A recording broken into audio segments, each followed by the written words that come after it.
Sí, profe. Genial. Bueno, acá les puse, la filmina se llama tipo de cambio. Hay una bibliografía que les puse ahí, después, para una partecita de la bibliografía que tiene que ver con el tema de cómo realizar operaciones de cambio con los CDRs, que es un documentito que armé. Y también podría haber otro documento que armé hace un par de días por el tema este de la dolarización, que es muy técnico. Son 3 hojitas, pero son muy técnicas. Acerca de cómo calcular el tipo de cambio de convertibilidad, que igual lo tengo acá, la formulita igual la tienen. Hoy se las modifiqué a la Filmina para que tengan eso incorporado. Bueno, ¿qué es el tipo de cambio? Bueno, el tipo de cambio decimos que es una referencia que se usa en el mercado cambiario para conocer el número de unidades de moneda nacional que deben pagarse para obtener una moneda extranjera, ¿no?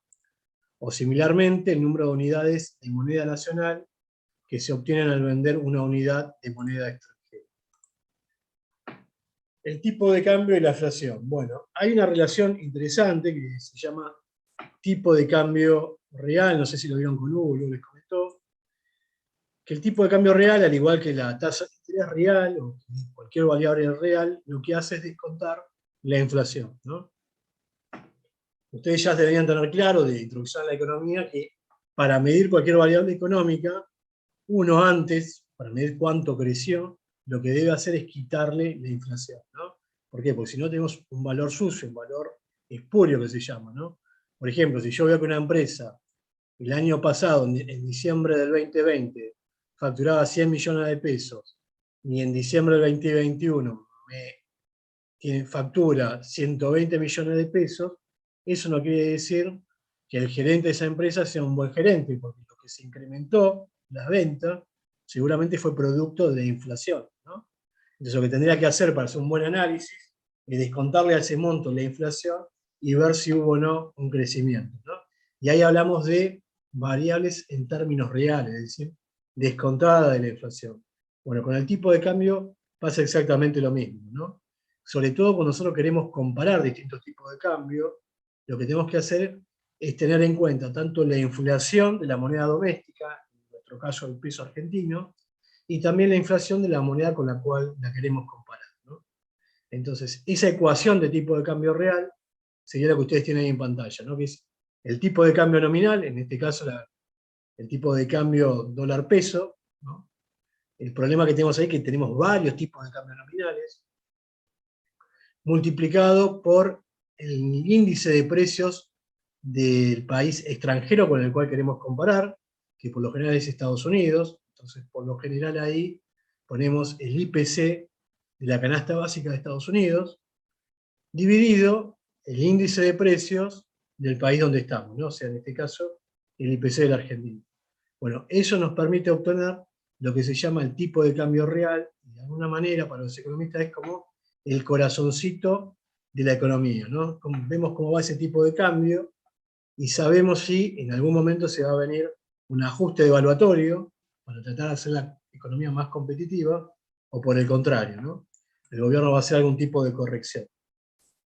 Entonces, bueno, lo primero que tienen que aprender de esta clase es este concepto, ¿no? Que es el tipo de cambio real, que es una variable, que obviamente está descontada de la inflación, y que tiene 3 variables. El tipo de cambio nominal, el índice de precios del país extranjero, y el índice de precio del país del cual estamos hablando, bueno, sería de la moneda doméstica, se dice, ¿no?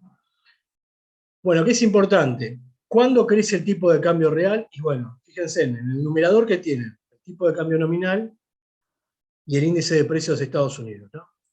Entonces nosotros decimos que si sube una de las variables y el resto de las variables se mantienen constantes, y ahí hablamos de ceteris paribus, es decir, manteniendo el resto constante, vamos a ver qué pasa con el tipo de cambio real. Por ejemplo, si aumenta el tipo de cambio nominal, sube, y el índice de precios, tanto del país extranjero como del doméstico, se mantienen constantes, o sea, no hay variación, ¿qué va a pasar con el tipo de cambio real? ¿Va a subir o va a bajar?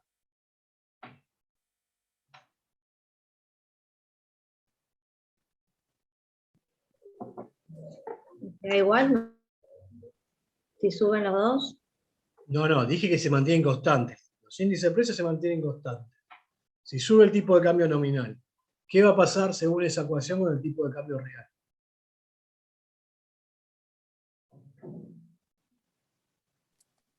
¿Aumenta? ¿Va a subir? ¿Sube? Tiene que aumentar, es matemática sencillo, ¿no?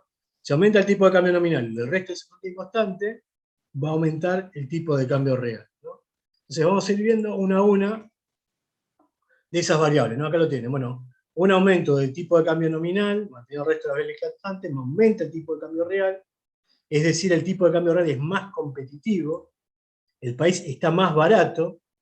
¿Por qué? Porque cualquier extranjero puede venir a la Argentina con $1 y va a poder comprar más cosas, ¿está bien?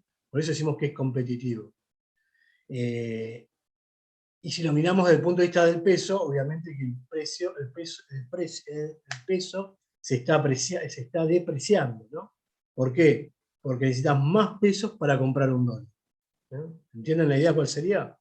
Entonces, para los que estamos en Argentina, el peso se está depreciando, necesito más pesos para comprar $1.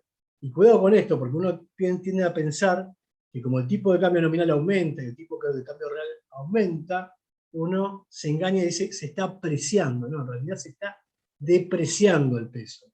Necesito más pesos para comprar $1. Ahora, si soy un extranjero y vengo con $1, obviamente que voy a tener un poder adquisitivo más grande, porque con ese dólar voy a poder comprar muchas más cosas, ¿no? Bueno, ahora fijémonos qué pasa si sube el índice de precios de Estados Unidos. Es decir, imagínense, en un escenario súper hipotético, de que el tipo de cambio nominal de Argentina no crece, el índice de precios de la Argentina tampoco crece, o sea, un escenario poco conocido para nosotros, pero sí hay inflación en Estados Unidos. Bueno, según esta ecuación, en ese caso, el tipo de cambio real de Argentina también se va a incrementar, ¿no? Entonces, ahí en ese sentido, ahí ahora lo que está pasando es al revés, ¿no? Hay inflación en Estados Unidos, no hay en Argentina, sin embargo, por esa mala variable que tiene de alguna manera Estados Unidos, son más competitivos nosotros, ¿no? Pero ¿qué es lo que pasa en Argentina siempre? Bueno, lo que por lo general sucede es que puede ser que el tipo de cambio nominal se mantenga, pensemos por días o por un mes, se mantiene más o menos estable. Estados Unidos prácticamente fuera ahora de estos últimos meses, por lo general no tiene inflación. ¿Y qué hay? En Argentina hay mucha inflación, entonces el índice de precios sube, ¿no? Cuando el índice de precios está subiendo, lo que está mostrando es que hay inflación. Bueno, entonces ese aumento de la inflación lo que hace es que el tipo de cambio real caiga, ¿está bien? Entonces lo que hay es una apreciación del tipo de cambio. ¿Quedó claro? Esas son las tres variables que están influyendo en la economía argentina, en el tipo de cambio real.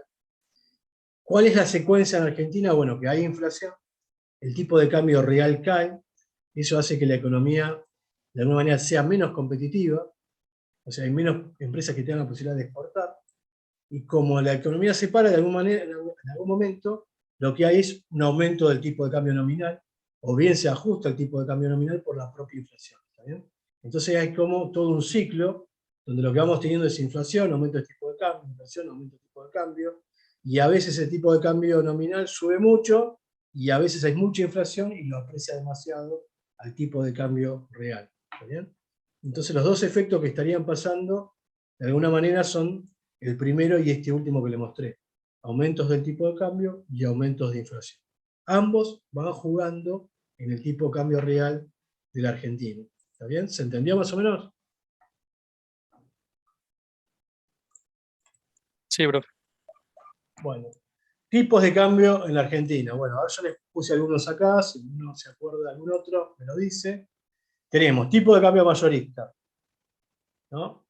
¿Quiénes compran ese tipo de cambio mayorista? Bueno, están comprando principalmente los bancos, grandes fondos de inversión,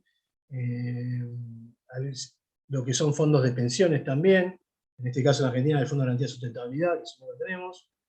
Después tenemos el tipo de cambio minorista. ¿Cuál es el tipo de cambio minorista? Bueno, es el tipo de cambio al cual el banco te vende a vos, pero cuidado, sin cobrarte nada de impuestos, ¿está bien? Sería el tipo de cambio que te dice el banco, y a eso después le tienes que sumar los impuestos para llegar a lo que nosotros le llamamos el dólar solidario, ¿no? Hasta acá, sí, tenemos el dólar blue, que es el dólar de la calle, tenemos el dólar MEP, que es el de la bolsa, contado con liquidación, que también lo hacemos con activos financieros, el solidario, que es comprando el tipo de cambio minorista, y el dólar cripto, y en estos días volvió de vuelta al ruedo el tipo de cambio de convertibilidad, ¿no? Que antes se seguía mucho, principalmente luego de la salida de la convertibilidad. Durante muchos años los economistas seguimos hasta el 2007, 2008, más o menos ese tipo de cambio, que nos da una pauta de cómo más o menos venía el dólar, ¿no? Cuál debería ser el valor del dólar. Bueno, esta es una captura de la página del Banco Central. El Banco Central le va a mostrar a ustedes en el día cuáles son los tipos de cambio que van ofreciendo los distintos bancos, ¿no? Fíjense que ahí tiene 3 cortes, 11 horas, 13 horas y 15 horas. Les da un promedio, ¿no?, de referencia, y luego les muestra por cada una de las entidades cuál es el tipo de cambio que se está manejando, ¿no? Entonces, nada, si algún día necesitan, por ejemplo, el dólar del Banco Nación, o necesitan hacer una transacción con un banco en particular y calcular bien cuál es el tipo de cambio, lo que tranquilamente pueden hacer o es ir a la página de ese banco y lo encuentran, o directamente ir a esta página del Banco Central, donde te tira la información online de lo que está pasando respecto al dólar en este tipo de cambio que es el minorista. ¿Está bien? Bueno, este es el tipo de cambio mayorista. El tipo de cambio mayorista se llama así COM-A 3500, que es el comunicado A 3500, es una circular que salió del Banco Central. Y por lo general, más allá de que ese es el tipo de cambio al cual compran los bancos y demás el dólar, cuando vos querés hacer alguna estimación o necesitas tener un tipo de cambio de referencia, por lo general que se utiliza es este, ¿está bien? Si les piden convertir dólares a pesos o al revés, el tipo de cambio que se utiliza en la mayoría de las operaciones es este, algunas veces el de Banco Nación, pero por ejemplo, para los organismos nacionales que se utiliza para convertir la deuda a pesos o a dólares, es este tipo de cambio a 3.500, ¿no? En un momento, en Argentina, en la época de Macri, había diferencias entre el tipo de cambio minorista y este tipo de cambio mayorista, y en ese momento también habían salido muchas plataformas. Había una que era Dollar Joy, que era la de invertir online, donde, por ejemplo, esa plataforma no era un banco, era una startup, creo que se llama ahora, ¿no? Y lo que te permitía era comprar dólares a este tipo de cambio. Entonces, vos ingresabas ahí, entonces 10.000 pesos, compraba dólares mucho más barato de lo que te ofrecía el banco, ¿no? Y la verdad que mucha gente por miedo no lo compraba, prefería ir al banco, hacer la cola, pero eso fue haciendo que haya más competencia, y en un momento había una brecha muy importante entre este tipo de cambio al cual compraban los bancos y al cual te vendían a vos en ventanilla.